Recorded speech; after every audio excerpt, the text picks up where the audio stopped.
Today we're gonna revive a classic, an American icon from the early 2000s that was built on one of the best platforms ever produced in automotive history. I'm talking, of course, about the Mercury Marauder. So that's the one we're gonna redesign today and try to make it look like it could be something. It could maybe be produced today. So let's have a look at this design now. Let's jump straight into Photoshop here. Look at how bad this looks. Bad in a good way, that is. Compared it to the Mercury Grand Marquis up here, which looks like a grandpa car with all this bling in the front. We have the very clear headlights right here.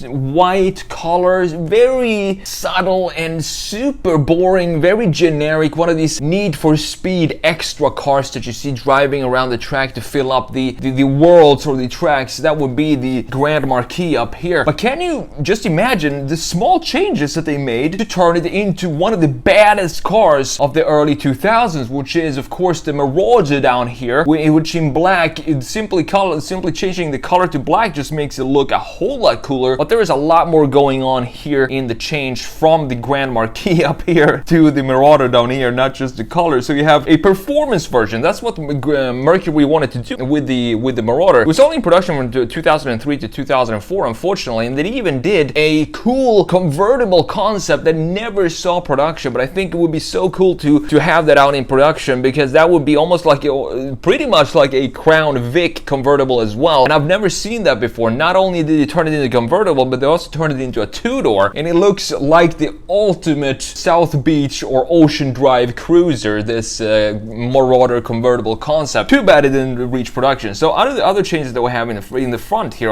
from the Grand Marquis to the Marauder is of course the blacked out grille here. Look how cool this looks, and you could have this in any color you want as long as it was black for the first couple of months or so, for the first time it was introduced. But then it was also available in silver, blue, and red, I think it was. Not many color choices, but to me the only color you can have for a Marauder is actually black. That's the way to go. It's like the 1996 Impala as well. It was only available in black, and that's kind of added to the uniqueness. Even though it was only one color, somehow that adds to the uniqueness of these types of cars. Same goes with the Marauder. And you can see that the headlights here are smoked as well, so they kind of black inside here compared to the very chromy looking Grand Marquis headlights up there. So let's have a look at the rear view here, and then I'm going to show you what exactly I plan to do to this design to turn it into a 2022 model. So this is the rear of the Grand Marquis. This could be my 85-year-old neighbor's car. Well, this could be my car. So that's how different these are in kind of overall feel and just the vibe you get when you look at them. I love these tailpipes right here. Very simple but very effective in showing that this is something different. This is a performance car. It looks very much like a police interceptor from the rear here. I've always loved these platform builds that were built on the Panther platform. They have this rugged look to them. Same with the Ford Crown Vic as well. They're just indestructible as long as you take care of them, and that's the Marauder here as well. And on top of that, this had a more powerful engine than the Ford Crown Vic. So it still had the cool looks of the Ford Crown Vic, but it also has a lot more performance, which we're going to talk about in just a minute here. Some changes between these two. You can see that this has some reflectors or whatever this is right here in the middle, and you also have this reverse light right here, which looks different on the Marauder. Here we have the reverse lights being these pieces right here, and I love that you have Marauder stamped into the bumper of the car. It just emphasizes that this is not your everyday Grand Marquis. This is actually a Marauder. So this stamped right here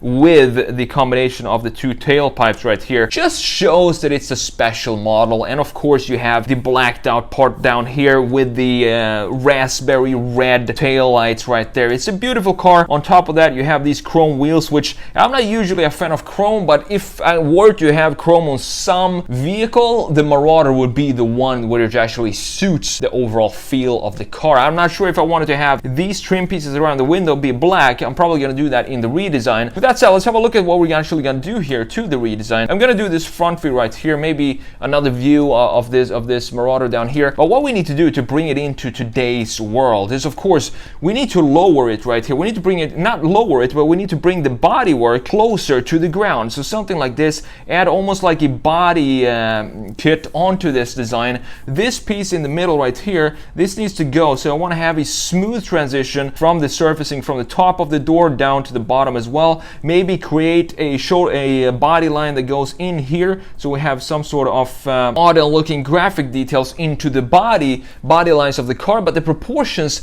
and the overall feel of this design, I want it to be instantly, of course, recognizable as a Panther platform vehicle, meaning a Ford Crown Vic Marauder or something like that. I don't want that to get lost. I like the proportions of these types of cars, the Crown Vic and the Marauder. I've done a couple of redesigns of the Crown Vic here on the channel as well. You can go and check them out. But to keep this a little special, I want to have this dark, almost sinister look. I want to have that intact. So I want to work on the bumper here, create a simple intake. Maybe take the intake that's already here, just stretch it down to the middle, right? Stretch it all the way down to the bottom of the bumper, and then have the headlights. I want to keep the shape of the headlights, but I'm gonna do something crazy here. I'm gonna take the headlights off a Ram TRX and remold them to fit this housing right here. So redesign the TRX headlights to, I'm not sure what it's gonna look like. I know the TRX headlights, they go kind of like this, so they stop here. I need to fill this piece out and sketch that in, but keep the same kind of bottle lines, have a stronger shoulder line going into the corner of the headlight right here. For the grille, keep the similar shape of the grille, but I want to extend it. So I want to make this grille wider, because wider means it looks a little bit more modern.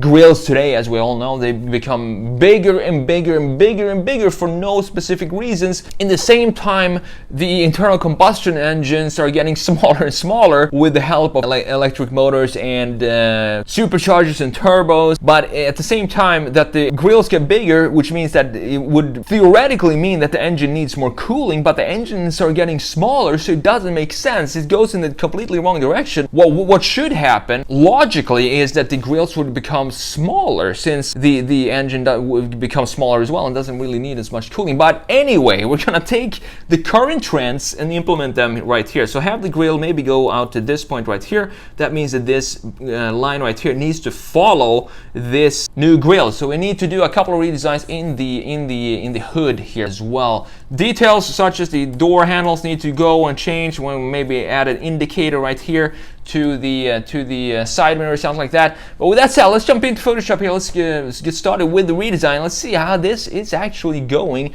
to turn out, a modern version of the legendary Mercury Marauder. So the Mercury Marauder was only in production from 2003 to 2004. You would think it would sell better, being a high performance, marketed as the high performance version of the Mercury Grand Marquis, but it actually didn't sell that well, and that's the reason why it only lasted for 2 years. It was based on the Ford Panther platform, which was the indestructible body-on-frame platform that was in production for an incredible 33 years, which is the longest any type of automotive platform has been in production in the US history. And it had a totally revised front and rear suspension with monotube shock absorbers, and it was powered by a 4.6 V8, putting out 302 horsepower and 318 pound-feet of torque. 2004 was the last year for this Marauder, mainly due to lack of sales. It was kind of blamed on the styling, which I don't really understand, because I think this looks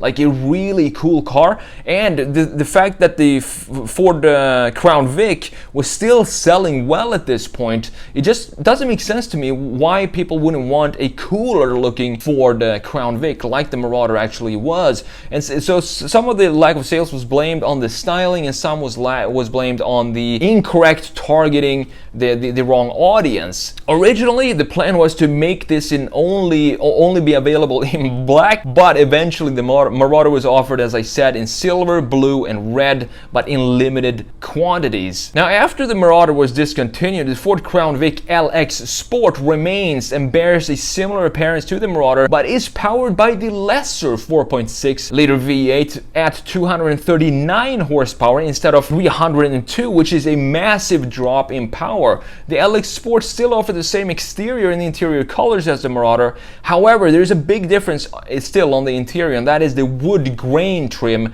that the Ford Crown Vic used instead of the Marauder's a lot cooler aluminum trim in the interior. Total production numbers for the Marauder was 11,052, so it's a pretty rare car, especially if you manage to find one today in a decent shape. So talking about this redesign here, I want to strip down the graphics, make it into a simple design. I had a lot of problems with the front end here because, as I said, I wanted to turn kind of mold some TRX lights into the front headlights, and this is something that I'm gonna tweak all the way until the very end of this video, trying to nail in the corner of this front end. That's where the trouble is. I had some issues with the perspective here going into the front end, and try to have the headlight follow the very sharp or very distinct front end corner, and have the headlights kind of follow that shape. That was a challenge here, but something that I had to keep tweaking all the way until the end of the video. But I'm very happy with how this turned out, and I wish Mercury doesn't exist anymore, unfortunately, but if Ford came out with something like this,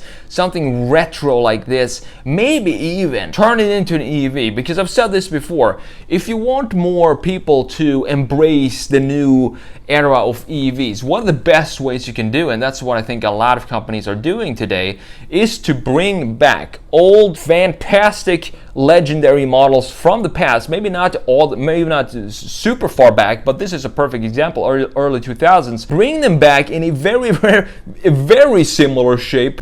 All you got to do is change a little bit of the headlights and make them headlights modern. Maybe bring it down a little closer to the ground. Pretty much what we're doing right here, and then just market it as a performance EV, for example. I think that would be really cool, and I also think that it would help companies sell a lot more EVs, because people want these cars back, and I think they would be huge successes, even though for some reason nobody buys sedans in this country, at least anymore, and it's kind of a global thing. Nobody really buys sedans anymore. Everybody buys crossovers. But I think if we bring back sedans like this, it would first of all boost the EV sales, but I also think it would make a lot more people interested into sedans and not just into crossovers like everybody else. But that's it for this video. Thanks so much for watching, and I will see you in the next video.